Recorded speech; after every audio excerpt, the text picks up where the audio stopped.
Now, Coming to you live from the Now Media Newsroom.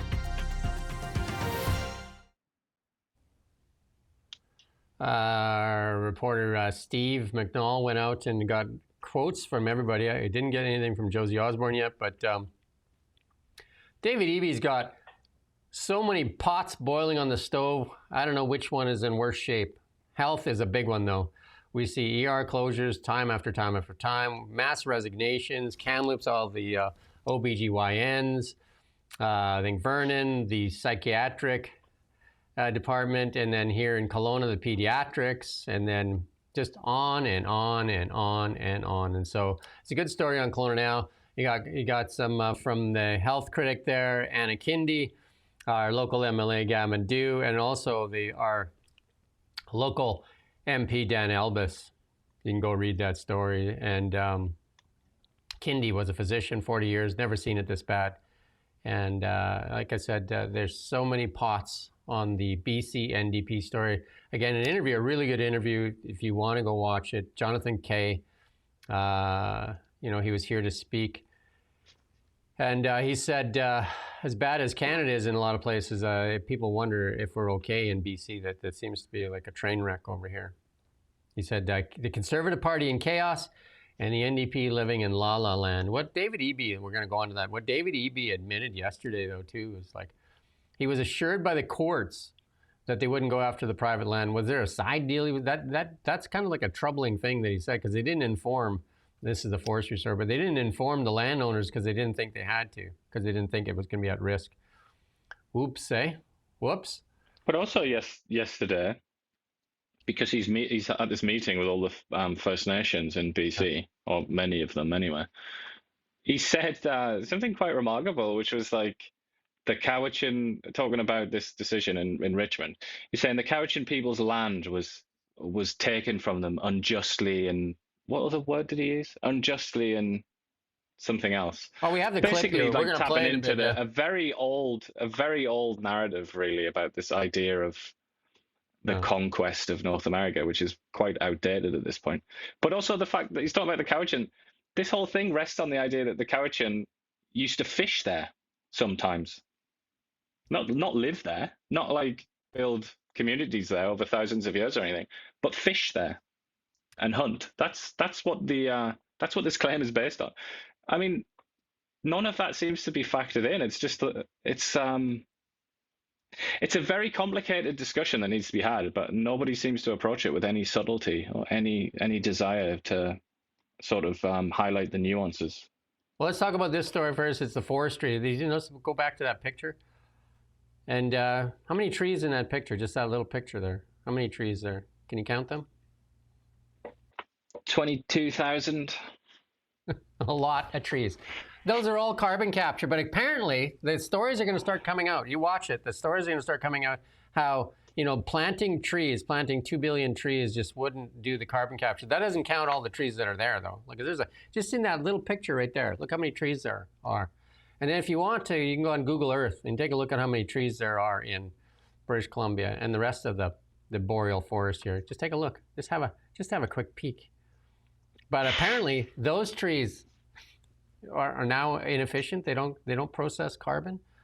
So what are they eating or digesting to release oxygen? So we'd be starving of oxygen at this point then, because if they're not doing it. Who's creating the oxygen on this planet? Or does the carbon capture do that too? Does carbon capture do that? Yeah. Maybe That's what it is. But anyway, Eby's here talking about at the Forestry Summit, saying that, forestry is in a mess. Yeah, David Eby, the forestry is a mess. You're part of it.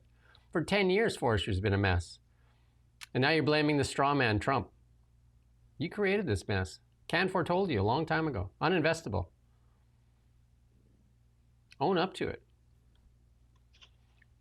Yeah, I mean, in this same article, you've got an academic from, I think it's Carleton University, which is in Ottawa, coming out and saying, just forget it. Like, forestry's just finished. It's screwed. Like, just abandon ship and spend the money on other industries instead. Like, really? obviously this is the expert, although he's not actually an expert. I think he's But if you international affairs professor or something if you like look that. at that But it's kind picture, of is that the right approach? Just give up, just hey, abandon. if you look at that picture, what does that picture show you? It's a renewable resource. You cut them down when they grow back. You cut them down, they grow back. It's a renewable resource that will last forever. What do we build out of those? Oh, right, houses. Weird. I used to work in the forestry industry too. 10 years. Lots of people make good money in the forestry industry. Maybe not so many now. It's just a good export industry as well. Like you have to preserve your exports. Any sensible country or jurisdiction or whatever does that. Make sure that they attach special significance to their export industries. And then this question here, EB, the question is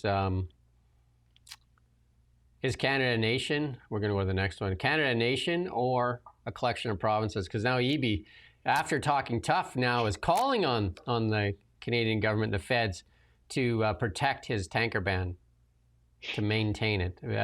So he's and they've signed a declaration calling on the federal government, that's David Eby and the Coastal First Nations, to maintain that tanker ban off the province's north coast. Happening currently with that situation. What would you like to say? Yeah, don't play that. We'll go past that because we're already running late. So we kind of played that yesterday anyway. Anyway, now he's basically trying to pressure the feds to maintain that tanker ban.